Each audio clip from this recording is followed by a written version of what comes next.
আল্লাহ নবী সাল্লাল্লাহু আলাইহি ওয়াসাল্লাম ডাক দেয়া বলে, আবু বকর, তোমাকে তো আমি নবী জান্নাতের সার্টিফিকেট দিলাম, জমিন থেকে যখন নাকি তুমি দুনিয়া থেকে বিদায় নেবে তোমার কবর জান্নাত।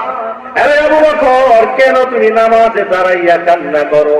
এমনি আবু বকর ডাক দেয়া বলে, ইয়া রাসূলুল্লাহ, কেন কান্না করে জানেননি? আমি আবু বকর একটা কাপড়ের দোকান দিলাম, ব্যবসায়ী।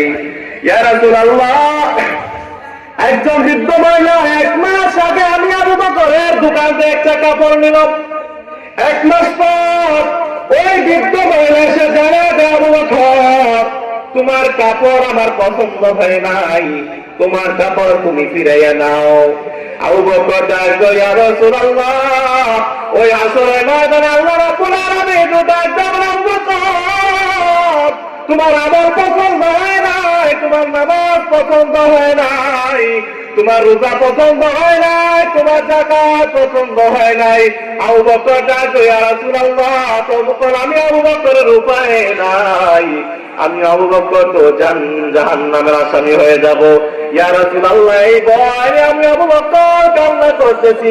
আল্লাহ নবী সাল্লাল্লাহু আলাইহি ওয়াসাল্লাম ডাক দেয়া বলে, উম্মতের দল, তোমরা যত নাকি জাহান্নামের ভয়ে 2 ফোঁটা চোখের পানি পালাইয়া মালিকের কাছে ডাক দেয়া বলে, মালিক, গুনার কারণে হাত না পাক, গুনার কারণে পাও না পাক, গুনার কারণে চিন্তা না পাক, ওগো রব্বুল আলামিন, তারপরেও তোমার রহম থেকে আমরা নিরাশ হয়ে যাই নাই। রব্বুল আলামিন, তুমি তো বলছো, লা তাকনাতু মির রাহমাতিল্লাহ, ও আমার বান্দারা, আমার রহমত থেকে কেউ নিরাশ হবে না। আল্লাহ রব্বুল আলামিন বলেন, তোমরা যদি যখন বান্দারা যখন আল্লাহর কাছে ভাবে 2টা হাত তুলে বারবার দোয়া করবা, আমার রব্বুল আলামিন জানে দেন চোখের পানিকে জগায় আসার আগে আগে বান্দার সমস্ত গুনাহ আল্লাহ রব্বুল আলামিন মাফ করে দিবে। সুবহানাল্লাহ।